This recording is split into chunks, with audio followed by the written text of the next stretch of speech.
The time of Moses' birth marked one of the darkest periods for the Israelites in Egypt. They were no longer honored guests as in the days of Joseph, but had become an oppressed people, enslaved and exploited to the extreme.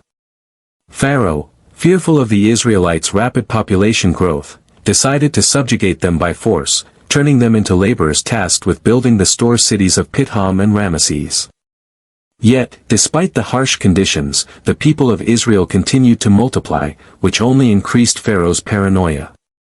In response, Pharaoh issued a chilling decree: every Hebrew baby boy was to be thrown into the Nile, while the girls were allowed to live. This was not merely a policy of population control, it was a deliberate act of genocide. It targeted the very future of the Israelite people. In the ancient world, sons represented continuity, inheritance, strength, and defense. By killing all the males, Pharaoh aimed to destroy Israel's future and ensure their submission. Within every Hebrew home, fear and sorrow must have reigned. No one could predict when Egyptian soldiers would arrive, searching for crying infants to seize. The sound of a newborn boy's cry became a death sentence. Life itself had become a crime. In this suffocating atmosphere, the decision to hide a newborn son, as Jochebed did, was not just an act of maternal instinct. It was a quiet rebellion rooted in faith and hope. She risked everything. But as history would later show, that single act of courage would set into motion the deliverance of an entire nation. In the midst of national oppression and Pharaoh's deadly decree, a quiet yet monumental figure emerges, Jochebed, the mother of Moses. She is first introduced in Exodus 2 as a Levite woman who gives birth to a son. But her story isn't just about motherhood, it's about bold defiance against a system of evil, done not through protest or sword, but through a quiet, sacrificial act of love. When Jochebed saw her child, the scripture says she saw that he was a fine child, a phrase that can be translated as good or even divinely favored. More than just a mother's affection, this seems to imply a spiritual recognition that her son was meant for something greater. Despite knowing that keeping him alive would endanger the entire family, she chose to hide him for 3 months. Think of the daily fear: any sound he made could bring soldiers to their door. Any whisper among neighbors could mean betrayal. Yet, Jochebed didn't waver. She risked her own life and the safety of her household to protect her son from certain death. Her actions reveal a powerful truth: real faith isn't only what we believe, it's what we're willing to risk because of that belief. She had no angelic vision or prophetic voice telling her what would happen. She acted with nothing but motherly love and unwavering trust in the unseen hand of God.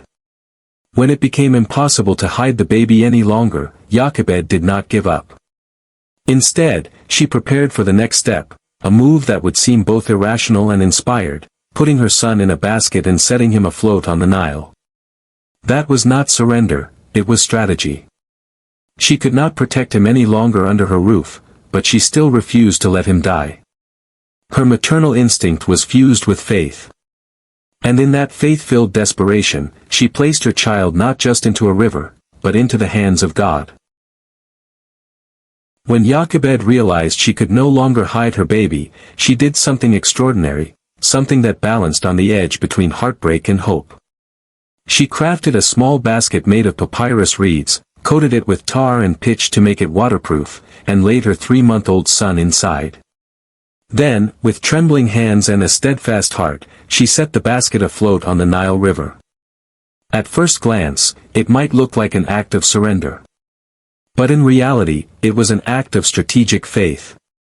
The Nile, a symbol of life and death in Egypt, became the setting for one of the most profound moments of trust in Scripture. This river had been the burial place of countless Hebrew infants, cast into its waters under Pharaoh's cruel command.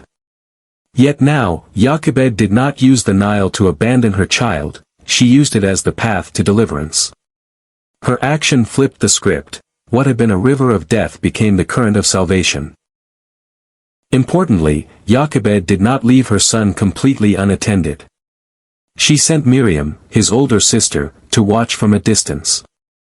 This small detail speaks volumes. It shows that while Jochebed released her son into God's hands, she also remained attentive, strategic, and involved.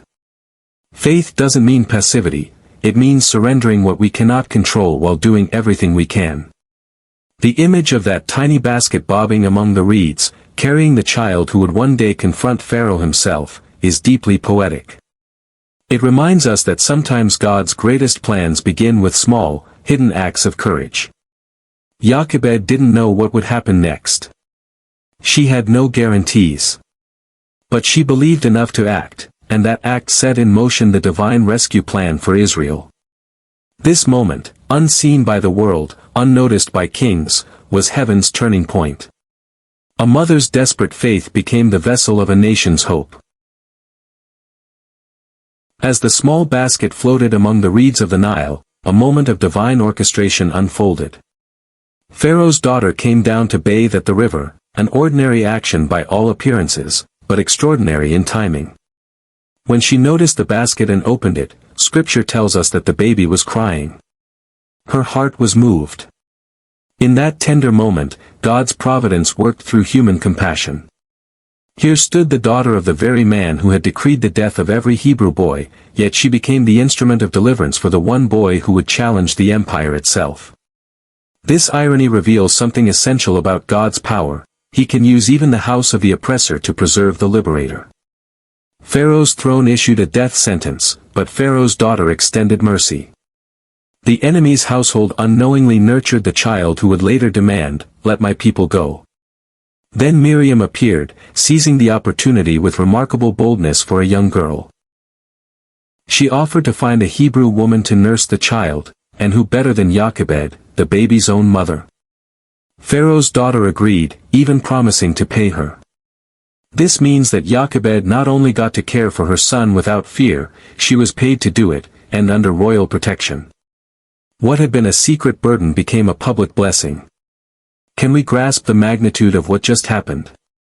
The same child who should have been drowned by order of the king was now living in safety under the protection of the royal family. Jochebed's faithful risk had led to divine favor. But more than that, it revealed a timeless truth: God is never absent in our moments of greatest risk. He is already ahead, moving hearts, arranging details, opening impossible doors. This turning point was not loud or dramatic. It came through a weeping child, a soft-hearted woman, and a sister's courage. But from these seemingly small moments, God crafted a destiny that would shape history. From the moment Moses was placed into the Nile, everything about his life was shaped by divine intervention, and it all began with a mother's daring faith. Raised in the palace of Pharaoh, Moses grew up with the privileges of royalty. He was educated in all the wisdom of the Egyptians, surrounded by wealth, power, and influence. And yet, he never forgot who he truly was. Deep within him remained the identity of a Hebrew, planted there not only by his bloodline, but by the early years spent in his mother's arms. Those formative moments, when Jochebed nursed him, rocked him, whispered ancient stories of the God of Abraham, were more than maternal comfort. They were spiritual foundations. She likely taught him not just how to walk, but who he was and whose he was. These quiet, hidden years prepared him for a calling he could not yet comprehend.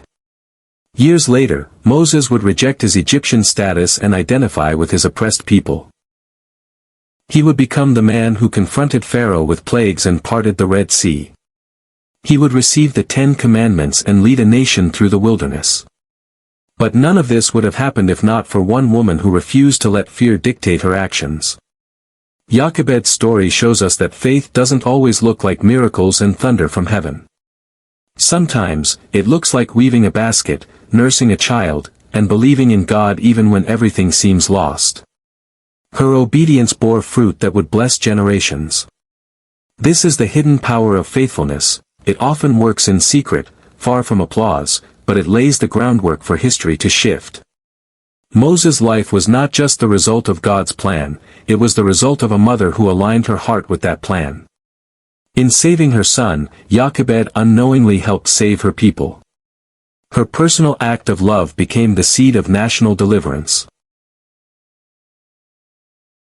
Jochebed's story may seem like a distant tale from the ancient world, but its message is incredibly relevant to us today.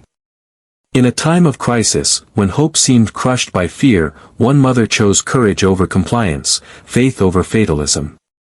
Her actions did not change the laws of the empire, but they changed the course of history.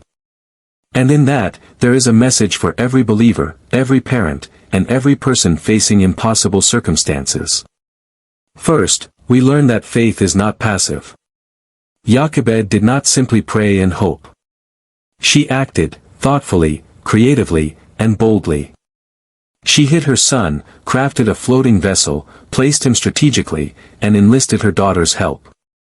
Her trust in God moved her hands to action. Faith, when real, engages both the heart and the body. It's a partnership between human obedience and divine sovereignty. Second, we're reminded that the most powerful acts of faith often happen in secret. Jochebed received no public praise, no divine voice assuring her of success. She worked in the shadows, risking everything for a child who might never remember her sacrifice.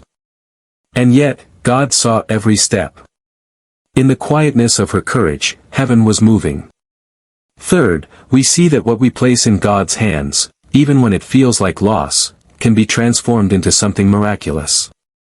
Jochebed let go of her son, but in doing so, she gave him to the one who could do far more than she could imagine.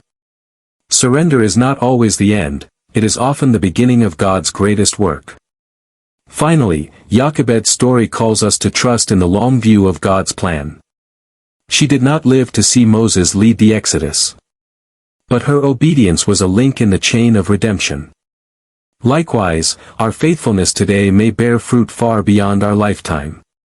In a world filled with fear and injustice, may we be like Jochebed, brave in love, bold in faith, and willing to trust God with what is most precious to us.